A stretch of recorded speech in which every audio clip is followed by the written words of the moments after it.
learning the industry, urbanization, and immigration of the Gilded Age. Our learning target for today is students will identify and define vocabulary and outline key players consistent with the Gilded Age. Our bell ringer to warm up our minds, freshen it up, is who is Thomas Nast and why is he so important to the Gilded Age? I'll give you all roughly around 5 minutes. Raise your hand if you have it within a certain amount of time.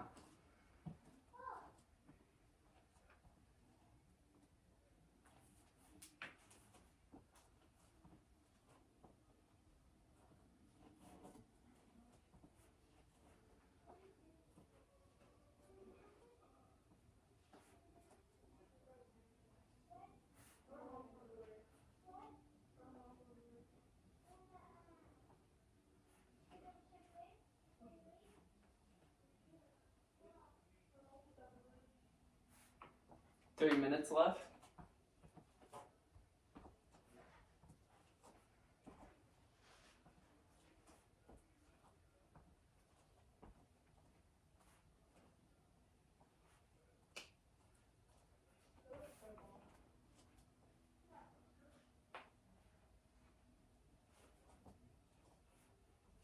Two minutes.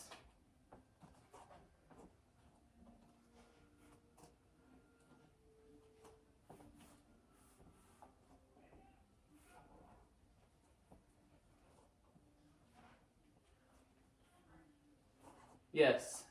Say your name and who do you think Thomas Nast is? My name is Denise. Thomas Nast was a cartoonist that exposed some of the things that were wrong during that time frame. He did this by presenting them through his cartoons that he published. Yep, that's nearly correct, yes.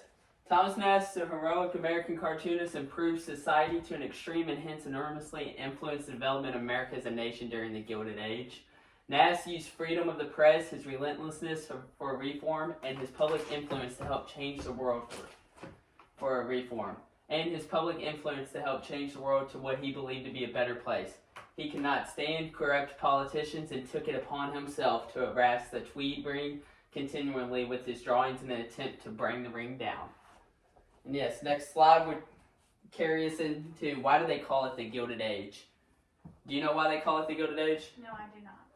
So they call this the Gilded Age because the term Gilded Age refers to the political and economic situation during 1876 that ended during 1900. And then the term Gilded Age was coined by Mark Twain. Do you know who Mark Twain is? Yes, I have an idea. Have an idea? A period of ruthless profit, government corruption, mass consumption, and vulgarity in taste and manners. So what is the Industrial Revolution about? The transformation of the U.S. national economy.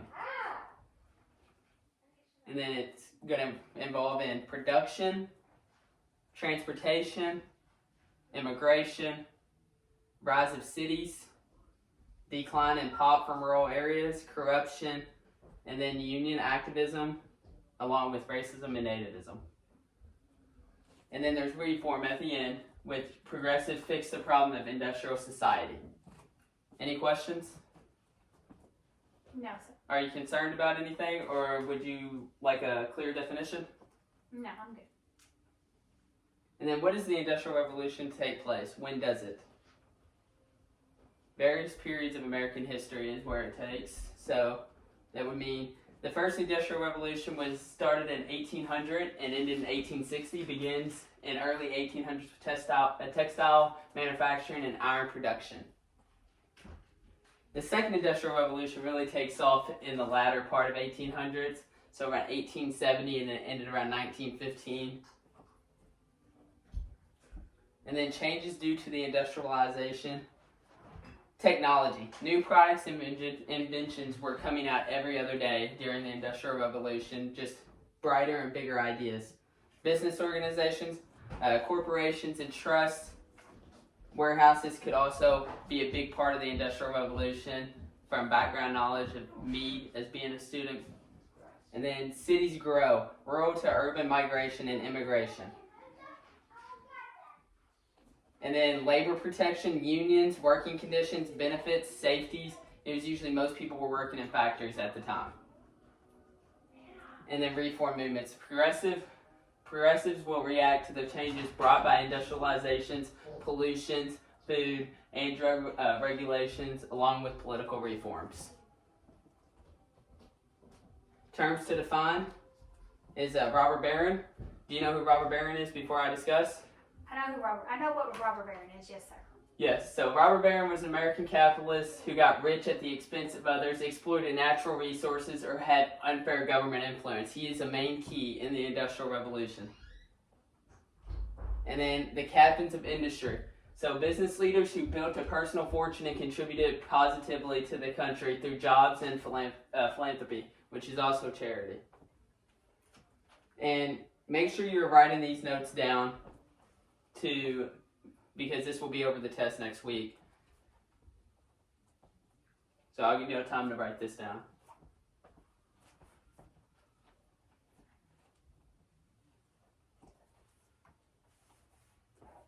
These notes on the board do not just mean just for you to just watch. This is all important. You will need this, and later in our class, usually for our final, or even the test that's going to be this Friday.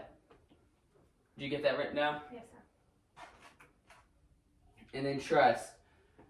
A monopoly where a single company or group owns nearly all of the market for a product or service.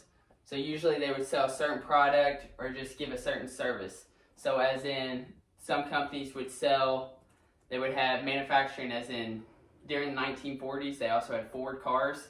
Ford, they had people on the line constantly moving, just selling the same product. It didn't matter. You would go to one company for one product and one for the other. Nobody was selling different products at the time. And then here's the picture representation of vertical integration and horizontal integration. So purchase of companies at all levels of production could also go from the ACE meat industries. Well, it starts at the cattle, then it'll go to slaughterhouse, then it'll go to refrigerated railroad cars, cold warehouses, meat packing plants, delivery wagons from the meat industry. So meat industries could be big at that part, as in just starting at the first part of the step, going to the end, and being able to throw it out as an item for somebody to buy. It was all owned by one. And then there was the horizontal integration, purchase of competing companies in the same industry. So you start out the U.S. oil company, but then you have independent oil refineries, which would go all into one big company, which would cause for them to own most. The next is free enterprise, capitalism. Do you know what capitalism is before I explain what it is? Mm-hmm. So capitalism, business, governments don't mix. In the United States, this statement has been argued for over many years. Do they mix? What do you think? I think it depends. I can see it both ways. In many ways, yes, I say they do mix. What makes them mix? Depends on how you do it. I think that the government has to have some control. That's a great answer. And then Adam Smith, who is The Wealth of Nation of 1776, and then laissez-faire capitalism, let it be. And then the market system, which means laws of supply and demand determine price, the invisible hand. And then as I could relate to the laws of supply, that usually just means everything has a price. Everything could be sold at one point. And then, according to Smith's idea, is business should be free of government and interferences. And then Smith understood that business owners or entrepreneurs, as a rule, want to make as much money or profit as possible. I'll give you about 2 minutes to write this down.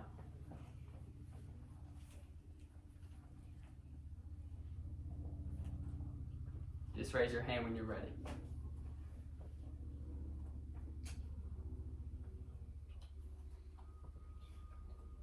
I'm ready. Awesome. And they don't want to pay taxes. Forgot to leave out that part. And then, as the end, is they want to provide goods or services at the lowest possible price, creating the most profit. So they also want to be able to compete with other businesses, but also have a reasonable price for them to still make money as long as it's at a low price. So according to Smith, pure market economic system would achieve the maximum good for society, characteristics such as no government control, freedom of choice, private property, profit, and competition. Those 5 things were the key to success with the businesses back at the Industrial Revolution.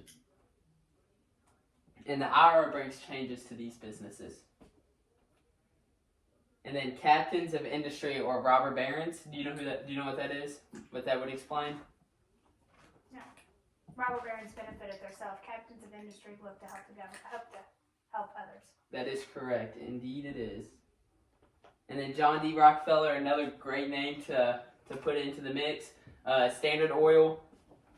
And then you would have John D. Rockefeller bought out competition. 1881 Standard Oil Trust controlled 90% of oil refinery businesses, which at that time there was a lot of oil refinery just because it was the bringing of it. Used horizontal integration to ruthlessly control and conquer the oil industry. Jim Fisk and Jay Gould, corrupt business practices, investments. And then there goes Andrew Carnegie, Pennsylvania Steelworks, cut costs, made deals with RRs, bought rival companies. Henry Clay Frick, manager, owned coal mines, iron mines, ships, controlled from mine to market. So straight from where it came from the mine, it goes straight to the market, right on stock, has a price to sell. Everything has a price. And then he used vertical integration and created Steel Trust. He was very wealthy, and Carnegie Steel in 1901 sold to J.P. Morgan for $450 million. Back at that time, that's a big amount of money. Then U.S. Steel later worth $1.4 billion. And then robber baron or captain of industry.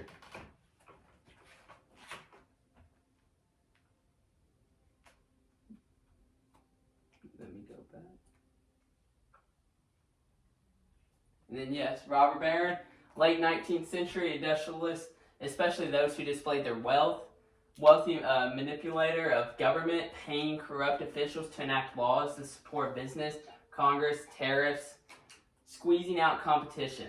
So unfairly creating monopolies and then enacting unfair rates or prices on consumers or our farmers. So he was able to get with the government and being able to bend the rules a little bit in order of his power and being able to be more successful. So exploiters of the working class who pay the workers as little as possible and reap huge profits. And then captains of industry, industrial statesmen. Capitalist leaders help the country more. They deserve the riches they create, and they provide progress, jobs, and they also drive technology. And then characteristics of industrialists.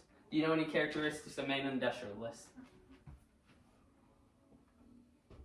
So yes, the main is wealth, unethical business practices, exploiting of labor, and then promotion of economic growth. So those are the 4 that should really be looked at for them. And I'll give you a second to write these down. Yes. You good? Alright, awesome. Next slide goes to Andrew Carnegie. And he was steel, which is rags to riches, controls steel industry. You still hear the term rags to riches to this day, and that carries on a lot in the industry. So he sells to Morgan in 1901, approximately around $450 million. And then Gospel of Wealth. And then next is going to be J.P. Morgan into banking. And he was a symbol of Wall Street. 1893, 1/3 of U.S. railroads, and forms U.S. Steel in 1901, 70% steel industry.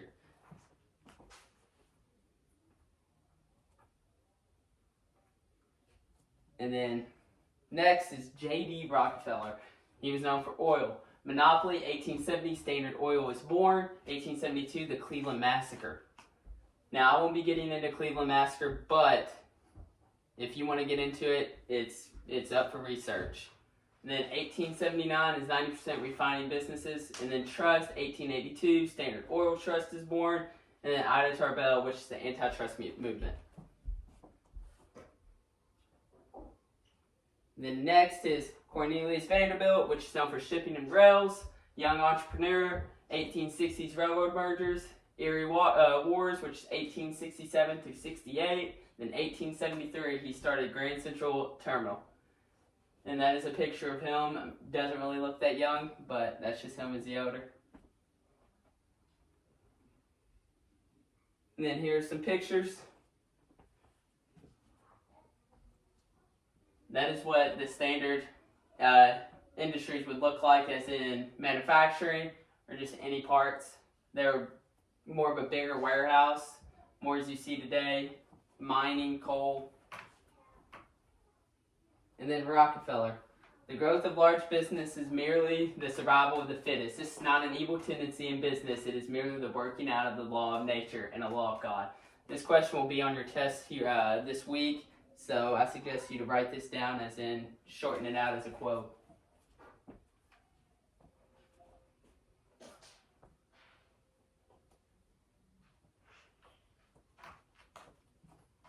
Everything good? And then that is the end of this presentation. Thank you.